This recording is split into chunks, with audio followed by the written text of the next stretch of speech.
Eh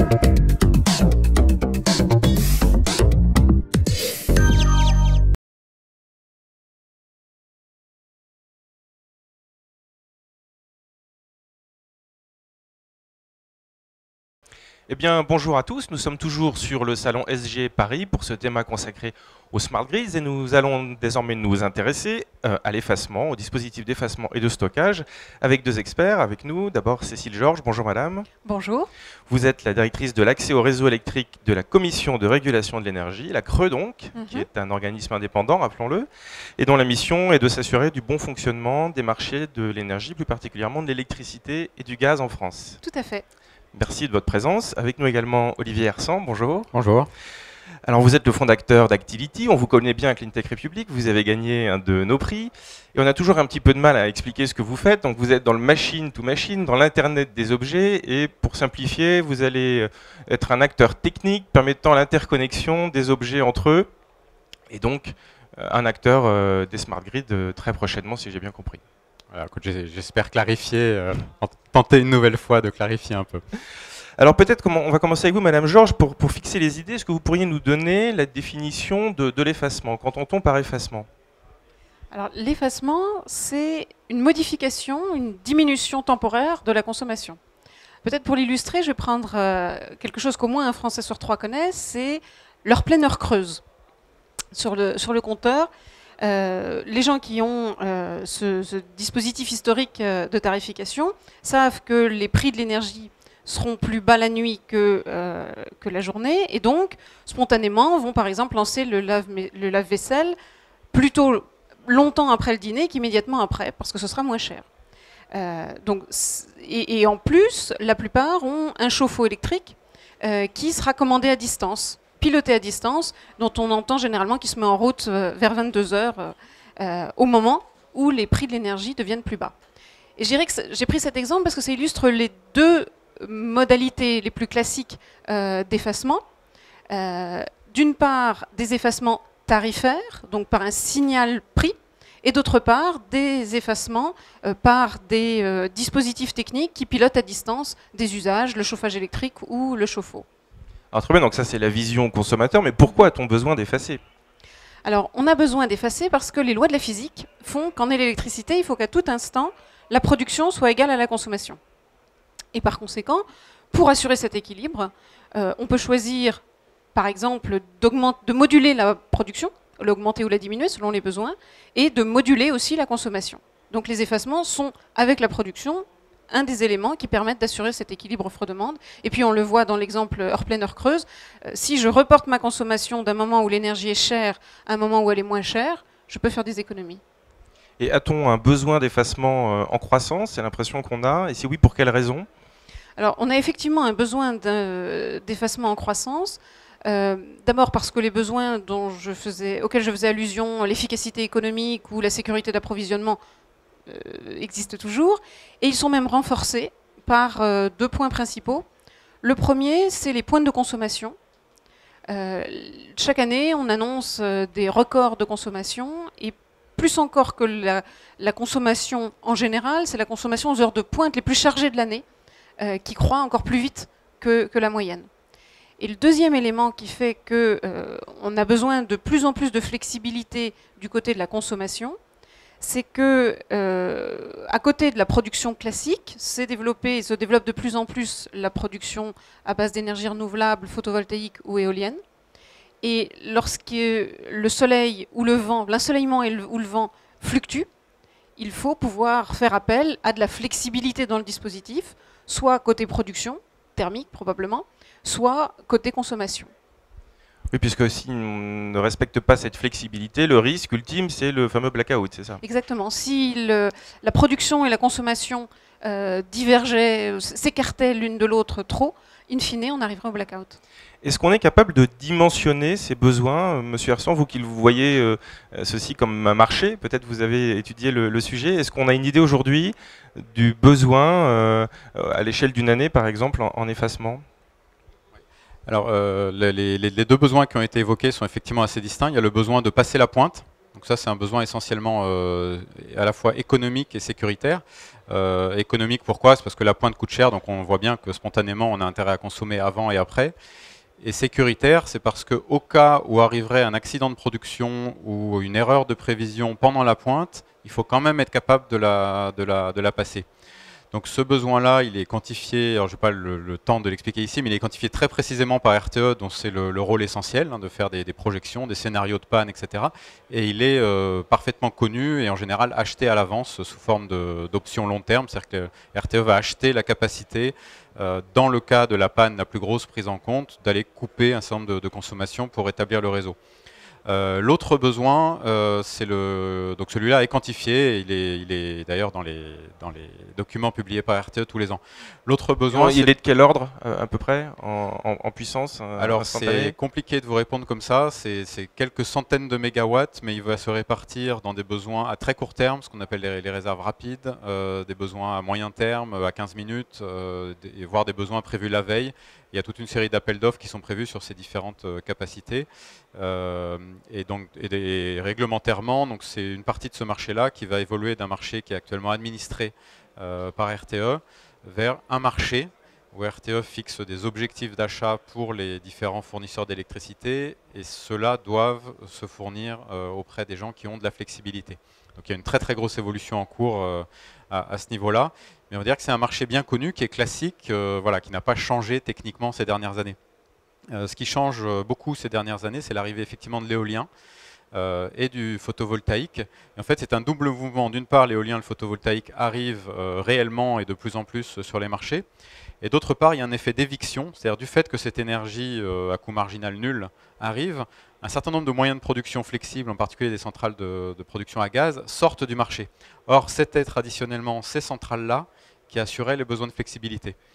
Donc là, on a en fait une grosse disparition au niveau du mix énergétique, de la production flexible, qui doit impérativement, et là c'est un vrai problème technique pas simple à résoudre et qui est un mur technologique dans la dizaine d'années à venir, qui doit être remplacé économiquement. On pourrait évidemment garder des centrales gaz en vie, mais économiquement, il y a un autre optimum qui est de faire participer les consommateurs à cette stabilisation. Là, c'est un besoin qui est proportionnel à la fois au mix renouvelable. Donc en Europe, on arrive à 20%, on a cet objectif de 20% d'énergie renouvelable. Et d'autre part, à la distribution de cette énergie renouvelable au sein du pays.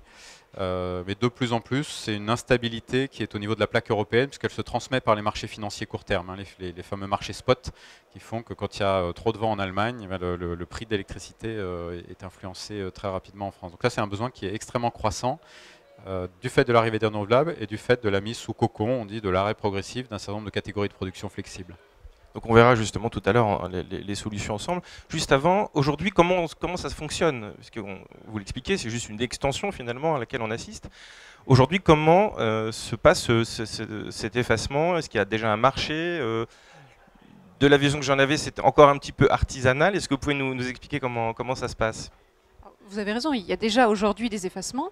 Les deux catégories que je citais tout à l'heure, les effacements tarifaires, on en compte encore plus de 2500 MW aujourd'hui, et des effacements plus représentatifs de ce que peut faire Actility, qui ont cru ces dernières années, puisque notamment dans le tout petit marché dans lequel ils peuvent aujourd'hui agir, qui représente à peu près 1% de la consommation française, donc vous voyez c'est quand même assez limité, qui s'appelle le mécanisme d'ajustement. Dans ce marché-là, on avait dès 2003, lorsque la Commission de régulation de l'énergie, donc le régulateur, a approuvé les règles de fonctionnement, souhaité que les consommateurs ou des entreprises mandatées par eux puissent proposer de la flexibilité de la consommation au sein de ce mécanisme.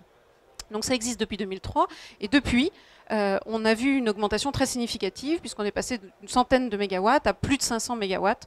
En avril, Energy Pool a effacé plus de 500 mégawatts. Alors aujourd'hui, on parle donc d'effacement de très grosses entreprises, et c'est un marché qui se passe de gré à gré, et qui est à la fois prévisionnel et, comme le disait Olivier Hersant, aussi géré en temps réel. Et concrètement, comment ça s'organise? RTE contacte les entreprises concernées. Est-ce que vous savez comment ça fonctionne? Vous avez prononcé le mot juste. Aujourd'hui, c'est de type degré à gré.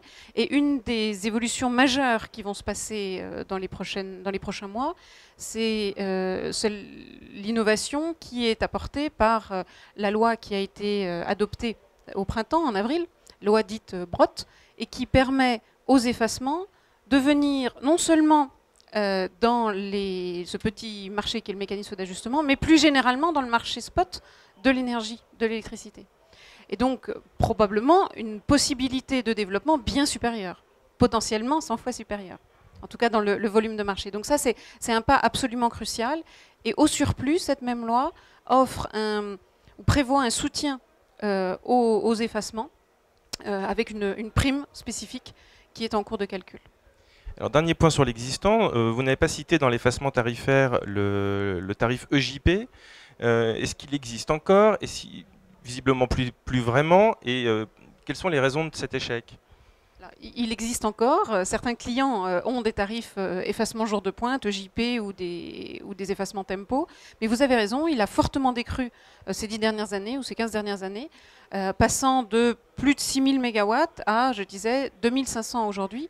C'est l'équivalent de l'agglomération de Lille plus Marseille, qui était de la flexibilité disponible en France qui a disparu. On sait pourquoi? Ça intéresse moins les consommateurs? Pourquoi est-ce qu'il y a de moins en moins de personnes qui prennent ce type d'abonnement? Vraisemblablement, comme toujours, dans les modèles d'affaires, il est question du coût que ça représente, donc du prix que le consommateur souhaite recevoir, ou du moins du prix de l'énergie qu'il accepte de payer pour assurer cette flexibilité et les évolutions des prix de marché. Oui, donc c'est pas forcément simple de convaincre le consommateur. Pourtant, c'est ce que vous allez lui proposer, des outils qui lui permettent d'aller effacer sa consommation. On comprend bien qu'il va falloir de l'intelligence donc au niveau du client, au niveau du consommateur. Comment vous vous intégrez dans cette démarche chez Activity? Quel est votre rôle dans cette opération? Il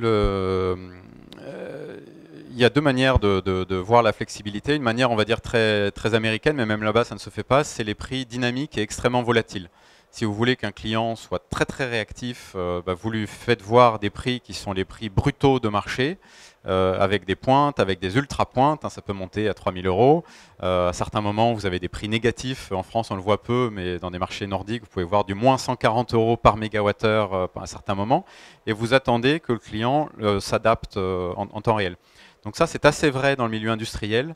Les industriels sont en train de s'apercevoir que soit ils exigent de leurs fournisseurs de voir des prix qui sont extrêmement stables et négociés à la vente, auquel cas c'est leurs fournisseurs qui, par des mécanismes d'assurance financière, par des lois des grands nombres et des choses comme ça, vont synthétiser des prix stables.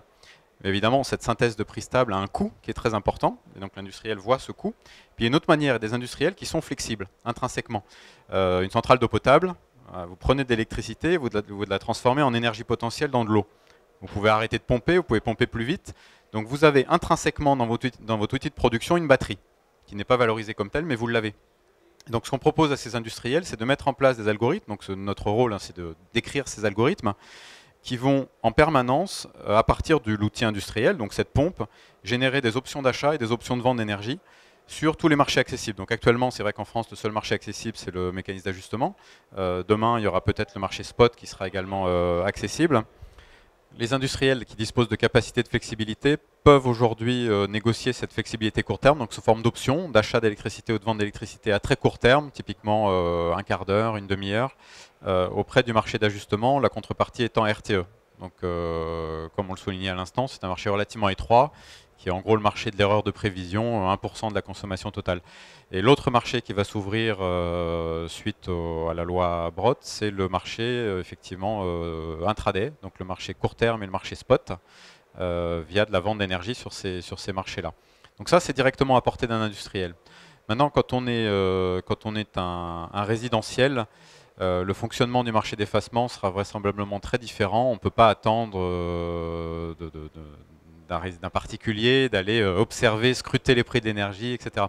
Donc ce qu'on s'attend, c'est que les fournisseurs d'énergie mettent en place chez les particuliers des outils de régulation assez sophistiqués, qu'on appelle de manière générique sous le nom d'Energy Box. Ça peut être des thermostats intelligents, des choses comme ça. Globalement, vous allez vous retrouver avec un gestionnaire d'énergie chez vous, Votre fournisseur va vous demander quelles sont vos flexibilités avec une question de très haut niveau, du type est-ce que vous acceptez que la température chez vous baisse d'1 degré ou monte d'1 degré, hein, parce que le problème est symétrique, on a aussi besoin d'acheter l'énergie des renouvelables quand elle se présente. Vous répondez oui à cette question. J'accepte plus ou moins 1 degré. Aujourd'hui, c'est un ordre de grandeur correct. Quand vous mesurez la température chez vous sur un thermostat de gamme moyenne, vous avez effectivement des oscillations de 2 degrés chez vous. Donc, ce n'est pas du tout révolutionnaire. Sauf que ces oscillations, aujourd'hui, elles sont aléatoires. L'idée, c'est que grâce à cette box énergétique, ces oscillations soient calées sur le réseau. Et là, c'est votre fournisseur qui va faire ce travail pour vous, qui va en tirer un certain gain, et qui va évidemment, sur le modèle un peu des forfaits télécom, vous reverser ce gain sous forme de baisse tarifaire. Donc ça, c'est plutôt la manière dont va se présenter l'évolution de marché côté résidentiel de notre perception. Et donc Actility va fournir des outils pour ces deux types de marchés, parce que en fait, à vous écouter, je comprends que dans l'effacement, les différents gisements finalement sont autant de marchés avec autant d'acteurs qu'il va falloir traiter, auxquels il va falloir amener des solutions différentes. Oui, alors vous me reprochiez un peu au début le côté un peu confusant de l'offre. Alors effectivement, il faut comprendre que côté résidentiel, notre offre, c'est essentiellement des algorithmes mathématiques. L'Energy Box existe déjà, toutes les industries ont des SCADA, des systèmes de contrôle, etc. Donc là, on fournit des algorithmes, hein, essentiellement des algorithmes. Côté résidentiel, le problème est complètement différent. Il y a aussi besoin d'algorithmes. Souvent, ils sont plus simples, hein, comme vous en doutez, entre une usine et chez vous, il y a quand même un degré de complexité moindre. Mais par contre, vous avez une problématique de très grand nombre. Il y a, je crois, plus de 8 millions de foyers en France chauffés au chauffage électrique. Si vous imaginez demain 8 millions d'Energy Box, c'est la même complexité que celle qu'ont connue les opérateurs télécoms lors de la grande migration du réseau classique vers les réseaux IP. Donc là, on a une offre qui est dont le centre de gravité est quand même beaucoup plus du côté des télécoms, autour d'une nouvelle norme européenne pour faire ce type de dialogue bidirectionnel massif avec des clients qui s'appelle la norme ETSI Machine to Machine. Et là, on fournit des piles protocolaires logicielles et des centraux de commutation de messages machine to machine. Donc à chaque fois, effectivement, c'est une offre technique. Hein, c'est une offre technique. Juste un petit point sur la dimension industrielle. Donc, si vous proposez l'installation de ce type de box finalement chez un petit industriel, puisque les très grands comptes sont déjà sur le marché et déjà connectés au mécanisme d'ajustement d'RTE, si j'ai bien compris, c'est ça ? C'est un peu plus fin que ça, c'est-à-dire qu'aujourd'hui, traditionnellement, le marché d'ajustement s'est ouvert en allant d'horizons très longs, ce qu'on appelle le marché de capacité, à des horizons plus courts. Sur les horizons très longs, le marché de capacité, vous promettez 1 an à l'avance au RTE de vous effacer 20 fois. Oui, c'est extrêmement rigide. Il faut que l'industriel soit capable de savoir qu'il va fonctionner l'hiver d'après, qu'il n'aura pas de grève, qu'il n'aura pas de panne, qu'il sera effectivement en train de consommer de l'électricité à ce moment-là. Donc vous êtes à l'intérieur d'une enveloppe d'industriel qui est extrêmement étroite. En général, c'est des processus on-off très simples, hein, c'est de l'électrolyse, vous avez un interrupteur, vous arrêtez. Il n'y a en général à ce niveau-là pas de modélisation. C'est des choses très simples, c'est des interrupteurs. Donc effectivement, là, on n'a pas de valeur ajoutée. Et l'industriel, soit c'est le cas aujourd'hui, soit demain, mais ils participeront tout simplement directement à ces marchés. Et vous recevez un coup de fil de RTE pour faire off, vous faites off et ça s'arrête. Voilà, nous, on est plutôt sur des segments d'entreprises plus compliqués. Vous voyez, dans l'eau potable, des dizaines de réservoirs. Vous êtes dans des entrepôts frigorifiques. Vous avez 5 ou 6 compresseurs, des chambres froides, des températures. Où là, vous avez des besoins d'algorithmique. Donc c'est un gisement qui est beaucoup plus gros. Qui a énormément de besoin de flexibilité parce qu'eux n'ont de visibilité sur leur processus qu'à 2 heures ou 3 heures. Donc eux sont actifs sur les marchés d'ajustement et ne peuvent pas être actifs sur les marchés de capacité ou beaucoup plus difficilement. Et c'est effectivement sur cette poche-là qu'on a notre point de focalisation. Donc c'est pas plug and play. Il faut un peu de service, un peu d'audit avant pour modéliser le métier de chacun des clients. C'est pas plug and play du tout. C'est des changements de la manière d'acheter de l'énergie qui sont fondamentaux mais qui sont également très rémunérateur sur les marchés. Je vais prendre l'exemple du marché belge où la réactivité, les options sont disponibles jusqu'au temps réel quasiment. Vous êtes en entrepôt frigorifique avec 3 jours d'inertie de température. Et bien vous attendez la rafale de vent. Votre sourcing d'énergie est complètement différent. Vous attendez, vous émettez des options d'achat et vous attendez la rafale de vent sur les 3 jours. Et lors de cette rafale de vent, le prix de l'énergie sera peut-être nul. Il sera peut-être à moins 140 €, vous serez peut-être payé pour faire votre froid. Donc c'est des changements assez colossaux, mais qui sont complexes. C'est un vrai changement. Le modèle économique dans ce métier ? Comment on vous appelle d'ailleurs? Comment on appellera ceux qui vont agréger comme ça des différents sites pour les effacer? Ça reste au sein du grand métier de la gestion d'énergie, avec une focalisation plus particulière sur la flexibilité à court terme, le gestionnaire de flexibilité. Effectivement, le nom n'est pas apparu. Je parle bien de flexibilité, hein, à la fois achat d'énergie et vente. C'est vrai qu'en France, on a tendance à se focaliser beaucoup sur les effacements, parce que politiquement, ça se comprend mieux, hein, c'est la pointe, l'effacement. Mais le vrai problème, il est symétrique, c'est à la fois l'achat et la vente. Alors pour le calcul des business models, il faut être capable de disposer de séries statistiques longues des prix. Donc ces séries statistiques, elles sont exigées par les régulateurs. Pratiquement tous les pays européens s'y sont conformés, dont la France. Et on dispose de plusieurs années d'historique, à la fois des prix d'achat d'énergie à très court terme et des prix de vente d'énergie à très court terme, et aussi de tout un tas d'environnements technologiques, de contraintes réseau qui les ont motivés, etc. Sur cette base-là, lorsqu'un industriel dispose lui-même d'historique, par exemple, de ses contraintes de production, il va simuler, en simulant tout simplement le fonctionnement des algorithmes dans le passé, les options d'achat ou les options de vente d'énergie qu'il aurait été capable de mettre sur le marché. Il se dévoile les yeux, il regarde les prix effectifs du marché à ce moment-là et il voit s'il aurait gagné ou non. Donc sur cette base-là, vous êtes capable de faire ce qu'on appelle un backtest, c'est-à-dire de calculer réellement combien dans le passé vous auriez gagné. Alors le futur n'est jamais égal au passé, mais il n'est jamais très différent non plus, notamment sur les marchés d'ajustement qui aujourd'hui sont des vrais marchés. Et donc le prix résulte effectivement de l'offre et de la demande. Hein, c'est beaucoup plus difficile sur les marchés de capacité qui sont de gré à gré, où là on peut effectivement se poser la question des transitions de prix entre l'avant et l'après quand il y a des changements réglementaires. Mais sur le marché d'ajustement, les backtests sont fiables. Aujourd'hui, évidemment, tout dépend de l'industriel, mais on va dire que la moyenne de rémunération gravite autour d'une dizaine de pourcents. Quand vous êtes relativement flexible par rapport à votre facture énergétique globale, énergie plus abonnement. Donc c'est beaucoup plus que ce que vous pouvez gagner en négociant avec votre fournisseur.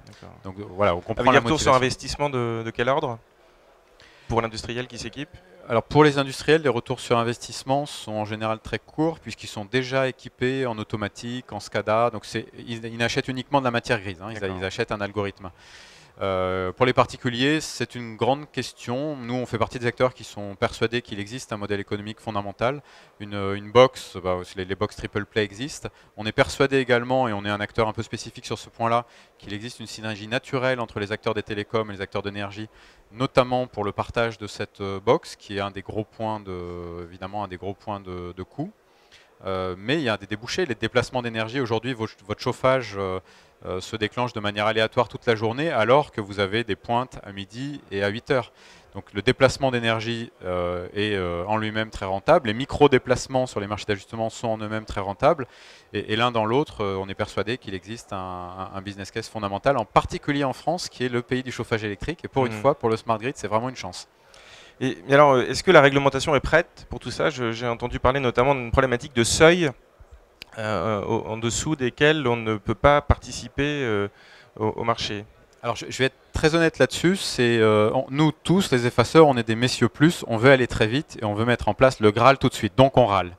Mais il faut dire une chose, c'est que le mécanisme réglementaire français, par rapport à l'ensemble des mécanismes réglementaires européens, est le plus avancé aujourd'hui. Et je ne dis pas ça réellement. Aujourd'hui, le mécanisme français est le seul qui est bien modélisé et bien mis dans la loi le rapport entre l'effaceur, l'ajusteur et le fournisseur. La notion de périmètre d'équilibre et de périmètre d'ajustement, le lien entre les deux, n'est explicité qu'en France. Et voilà, c'est tout simple, c'est qu'en France. Et tous les autres pays autour de nous se grattent la tête pour mettre en place ce schéma-là et regardent les règles de RTE. Donc on est très très en avance sur ces schémas-là. C'est à mon avis très bien écrit. C'est bien fait, il n'y a rien à dire. Alors maintenant, le fonctionnement de ces mécanismes-là est effectivement soumis à des effets de seuil en France. On a une culture assez centralisatrice où le marché vient d'un dialogue entre gros de gré à gré, où on s'échange des centaines de mégawatts, et on sent bien qu'il y a une certaine réticence à aller vers le tout petit, le diffus, où c'est les fourmis qui se mettent d'accord entre elles. Donc effectivement, on a des seuils à l'heure actuelle qui sont de l'ordre de 10 mégawatts sur les marchés opérés par RTE, qui sont à notre avis trop élevés. Ces seuils-là sont de 100 kW aux États-Unis et ils sont de 100 kW sur les marchés financiers. Donc la granularité naturelle des marchés, notamment le marché spot, le marché EPEX, est passé à une granularité de 100 kW récemment. On sent bien que c'est la centaine de kilowatts. Alors pourquoi est-ce que c'est très important? C'est comme vous le soulignez tout à l'heure, pour qu'un industriel participe à ce marché, il doit consentir des investissements. Et lui aussi, il a un métier à faire tourner. Lui aussi, il a des risques. Donc en général, je parle par exemple pour les usines d'eau, l'industriel va vous dire tout spontanément, je vous mets une usine d'eau, puis je la fais tourner 1 an. Puis après j'en mets 2, puis je la fais tourner 1 an, puis j'en mets 3. Une usine d'eau, ça fait 500 kW. Donc aujourd'hui, pour participer au marché, on est obligé de dire à l'industriel dans l'eau, écoutez, mettez-nous toute une région. Évidemment, vous avez une question de poulet d'œuf là-dedans. Donc c'est uniquement des questions de moyens informatiques. La preuve a été amplement faite autour de nous qu'on pouvait faire fonctionner les moyens informatiques de régulation au pas de 100 kW. Je pense qu'on y va. Il y a des progrès qui ont été faits, notamment l'appel d'offres Bretagne qui a été opéré par RTE cette année, a été fait sous contrainte d'automatisation totale des activations, des prévisions et des interfaces entre acteurs. Ça, elle a, je crois, bien fonctionné. Il y a eu un retour d'expérience récent. Et je pense qu'on va dans ce sens-là. Maintenant, bon, on peut comprendre aussi que vu les enjeux de sécurité, on y aille prudemment. Mais je pense que pour l'essor de l'industrie du smart grid en France, c'est essentiel d'y aller. Parce que sinon, concrètement, l'industrie du smart grid aujourd'hui, c'est quelques très gros acteurs qui peuvent effacer quelques centaines de kilowatts en faisant du on-off.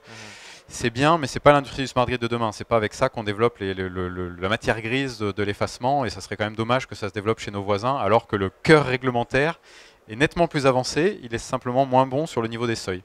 Les seuils sont passés à 5 MW en Allemagne l'année dernière. Mais alors, Madame Georges, est-ce que la Creux entend ce message et est-ce qu'elle peut y faire quelque chose? Oui, dans nos discussions avec RTE et même les délibérations formelles de la Creux, nous avons bien indiqué combien il était important qu'on apporte le plus de flexibilité possible, le plus d'assouplissement possible. Mais comme ça vient d'être dit, c'est important aussi d'y aller en maintenant la sécurité d'approvisionnement, puisque plus on est proche du temps réel, plus les aléas sont à gérer, enfin, s'ils n'étaient pas gérés correctement par RTE, pourraient, comme vous l'avez dit tout à l'heure, mener au blackout. Donc il faut aller aussi vite que le marché le demande, dans le respect de la sécurité d'approvisionnement. Alors il nous reste un tout petit peu de temps pour parler du stockage. Effectivement, le stockage pur d'énergie, on sait bien qu'on n'est pas encore tout à fait prêt pour le pratiquer. Néanmoins, est-ce qu'il y a déjà des travaux en cours sur ce sujet auprès de la Creux, notamment sur le statut de ceux qui vont être amenés à stocker de l'énergie, puisque apparemment il n'est pas forcément prévu d'avoir un stockage diffus. En tout cas, on se pose la question, est-ce qu'il faut un stockage concentré ou plusieurs stockages un peu éparpillés sur le territoire? À la question de savoir si on y travaille, je répondrais franchement oui.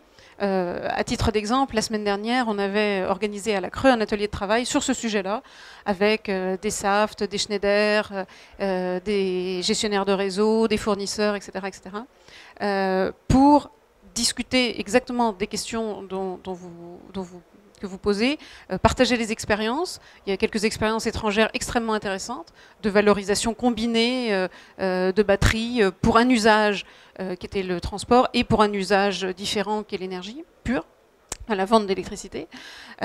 Donc ce sont des questions sur lesquelles on réfléchit, on aide, on essaye de faciliter l'entrée de ces technologies dans le marché, dans un marché mature, puisque bien entendu, on l'a dit tout à l'heure, hein, je crois c'est important de rappeler que les technologies existent, même il y a énormément de progrès complémentaires à en attendre, notamment de baisse de coûts par des généralisations.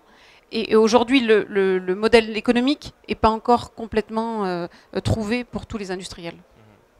Oui, vous, chez Actuality, vous visez plutôt sur une sorte de stockage indirect, finalement, ce que vous expliquiez oui, tout à l'heure. L'équation économique du stockage, elle est en fait très bien définie, puisque le stockage, ça permet d'arbitrer la volatilité, d'arbitrer dans le temps la volatilité des prix. Comme la volatilité des prix est connue et historisée, si vous supposez qu'il y a un moyen de stockage qui peut acheter et relâcher de l'énergie plus tard, vous faites ces fameux backtests et vous arrivez en fait au coût maximum acceptable du stockage. Et il se trouve que ce coût maximum aujourd'hui, il est en dessous du coût de la technologie de stockage la moins coûteuse. On arrive à des niveaux qui sont presque au bon niveau pour la réserve dite très rapide, mais là on arrive à d'autres problématiques technologiques, c'est que vous n'arrêtez pas de stocker, déstocker, stocker, déstocker très rapidement, et là vous avez des problèmes technologiques sur le stockage spécifique d'électricité. Maintenant, en fait, ce dont on est en train de s'apercevoir avec le marché des effacements, c'est que l'électricité se stocke sous des formes indirectes, du stockage d'énergie. Quand vous êtes un possesseur d'un entrepôt frigorifique et que vous avez une piscine aux glaces, cette piscine aux glaces est un stockage d'énergie. Et indirectement, c'est un stockage d'électricité.